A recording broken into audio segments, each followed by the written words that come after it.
So this is Forever 15 is a hashtag that I started for my sister, you know what I'm saying, when she passed, right? Remember how you talked about like, hey man, now instead of doing music with her, now you got a chance to do it for her. You know what I mean? Mm-hmm. So 15, it was like 15 always make it happen.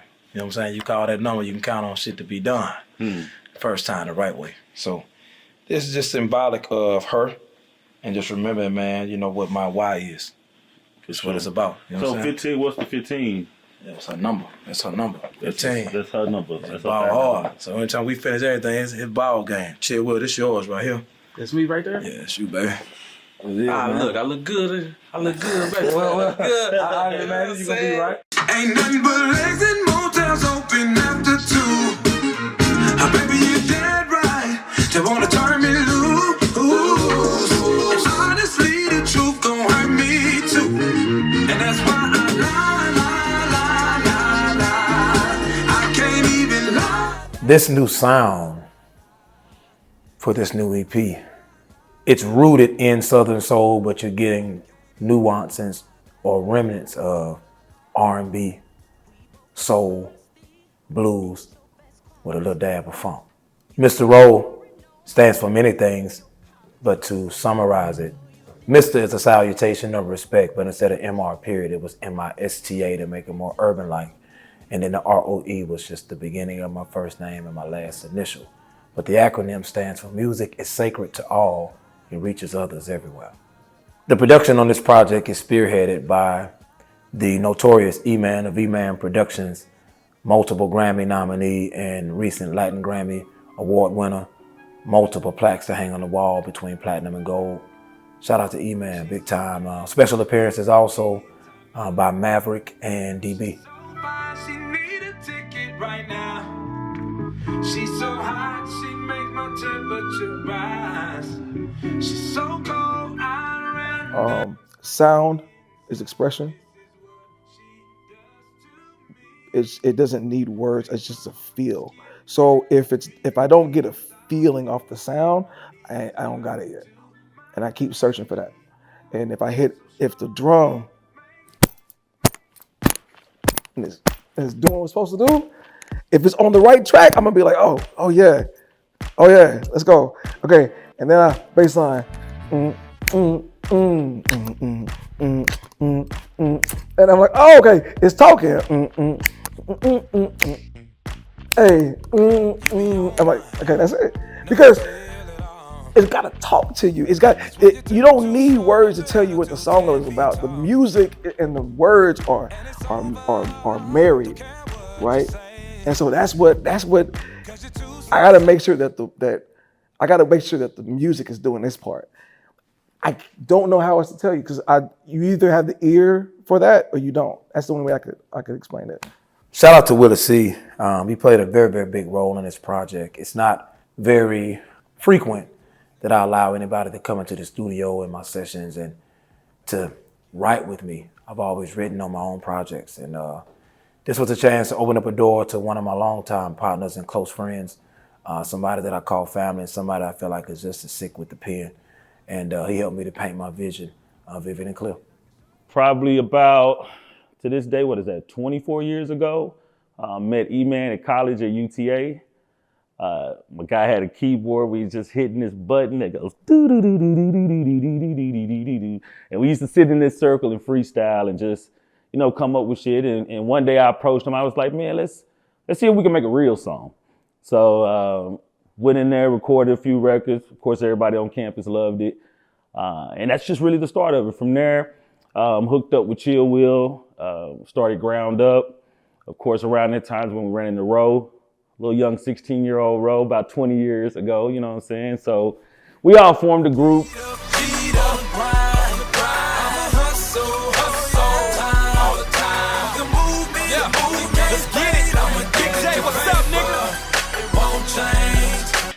Shit, I'm gonna go with over 20 years of friendship, fellas. Oh, yeah. All right. No, 18, because I feel out with that nigga like. Come on, man. What you talking to? What you talking to? 05 to 07. Come on, E. What you talking to? Man, we are toasting to a new journey and new success. There you go. Yeah. That's it. Yeah. What you talking to? Yeah. Yeah, nigga, what? Say, man, I'm toasting to all of the above, but for all of us walking across the stage where we belong together, though, right? Forever 15 and G'd up, man, forever. All right, Doing it and doing it and doing it well. Go. Ooh, wait, that might be kind of interesting. Try it. Just go. She got legs for days I'm weak, Monday through Sunday. Come on back. Monday through Sunday, make any man week, yeah. Never don't eat, yeah. Never don't eat, yeah. Music, I think, was always in me. I think it always was, man. My mom was drawn into music at a young age. She sang in the choir, and she's always had a love for it. But man, the first thing my parents did in school when I was in kindergarten, they put me in piano lessons, put me and all my brothers in piano lessons. But it stuck with me. My first recital. I actually asked my piano teacher to let me play a song that I had written. And I was up there. I played for 5 minutes.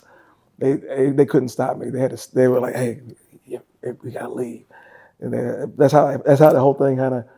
But I've always had it in me. I don't know what I would be without music. I started out singing in the church as a little one. Grandma sang in the church, Papa sang in the church, Mama sang in the church. So it was only right that I would fall right in line. Love the name Jesus. It is the sweetest name I know. No. You're not going to interrupt the break for the Lord. I know. It was done backwards. It was completely unorthodox how that happened. At the time, this whole project was just kind of it was an idea, right? And normally the process is, okay, we come with this idea, we get down in the studio, somebody makes a beat, and we start writing, and we try to talk about, no. That was not the process. This thing was, as urgent as like a baby that hadn't used the bathroom yet. Like it was trying to go, and it needed to go somewhere, and it needed to go now. So my boy Willie, our boy Willie, was on the phone with Roe, and they would those two can talk because they were sitting there. They talk for hours and hours, and they were, ooh, this is that and the other, and they were just shooting out ideas. They ended up penning the idea over the phone. I hadn't had the idea for the beat yet at all. I was, but sometimes winging it is the way to go. We get to the studio, road drives down, makes the time. He gets in the booth and I have nothing yet. So I'm like, look, he's a talented singer and he knows what to do. So I just throw in a click track, just sing the song, and he sings it top to bottom.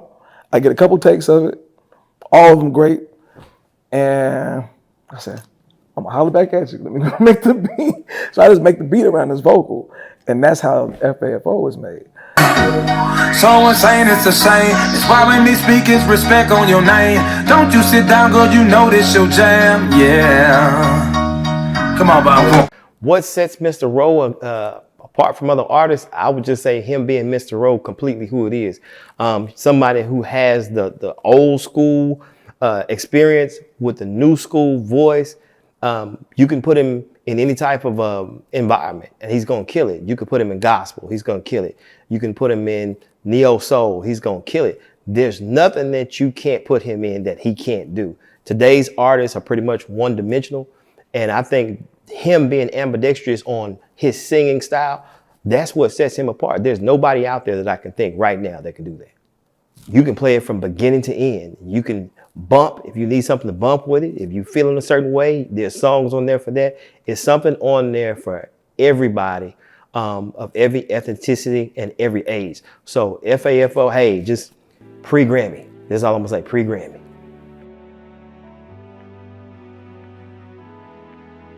She's so bad, she need to be